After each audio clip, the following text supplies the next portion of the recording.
सांसद के इस मंच पर उपस्थित सभी मान्यवर तथा यहाँ उपस्थित सभी युवा शक्ति को मैं प्राजक्ता भांगे सहृदय प्रणाम करती हूँ। मैं मानती हूँ कि राजनीति में युवा नेतृत्व कभी हकीकत हुआ करती थी, जो आज बस बयानबाजी बनकर रह चुकी है। आज के भारत का युवा जहां भारत तेरे टुकड़े होंगे ऐसे नारे लगाता है, आज के भारत का युवा खालिस्तान पाकिस्तान जैसे नारों का समर्थन करता है, तब उसी भारत की उसी जमीने 23 साल के शहीद आजम सरदार भगत सिंह की वो हिम्मत भी देखी है, जहां वो अपने फांसी के फंदे को चूम कर गले से लगाते हैं और अपनी शहीदी से इस देश में क्रांतिकारियों का नया सैलाब खड़ा कर देते हैं। इस देश ने डॉक्टर बाबा साहेब अम्बेडकर के उस जज्बे को भी देखा है, जहां वो संपूर्ण दलित समुदाय को अपने हक की आवाज खुद उठाने की सीख देकर संपूर्ण समाज को आत्मनिर्भर बनाते हैं।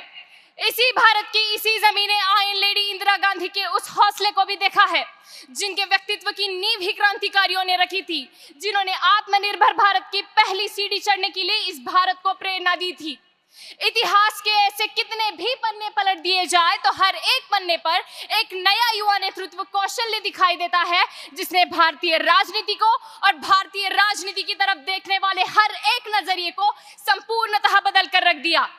राजनीति की इस परिभाषा से हटकर जब हम मराठा साम्राज्य को भी याद करते हैं, तब महज 10-12 साल की उम्र में राम रानी, तारा रानी, महारानी येसुबाई से राजनीति की शिक्षा लेकर आने वाले समय में मराठा साम्राज्य को औरंगजेब से बचाती है। 26 साल में हारे हुए सभी मराठा साम्राज्य किले महज 6 महीने में फिर से स्वराज्य में शामिल करती है। तब तत्कालीन कवि उन पर लिखते हैं, सम्राज्ञीना समर कुशला लोकनेत्री प्रतापी, सत्ता धन्ना नमो नीरणी आपुले राज्य स्थापी, नारी नोहे अमर जगती ज्योती ही पौरुषाची, तारा रानी जरणी आमच्या अस्मितेची यशाची।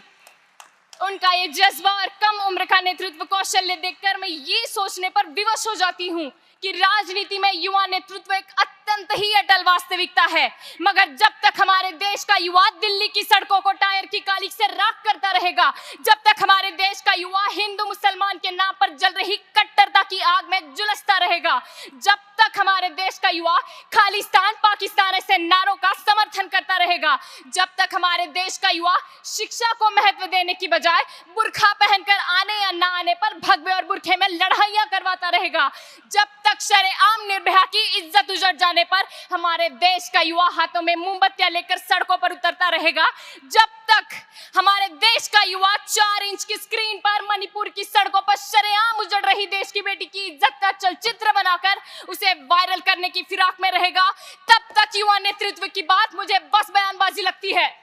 अंत में मैं बस इतना कहना चाहूंगी कि किनारों पर खड़े समंदर पार होते नहीं, नभ को निहारने से चांद तारे हासिल होते नहीं। तोड़ो अपनी सीमाओं को, खुद को और काबिल करो, ताकत दो अपने पंखों को, एक उड़ान और भरो। धन्यवाद।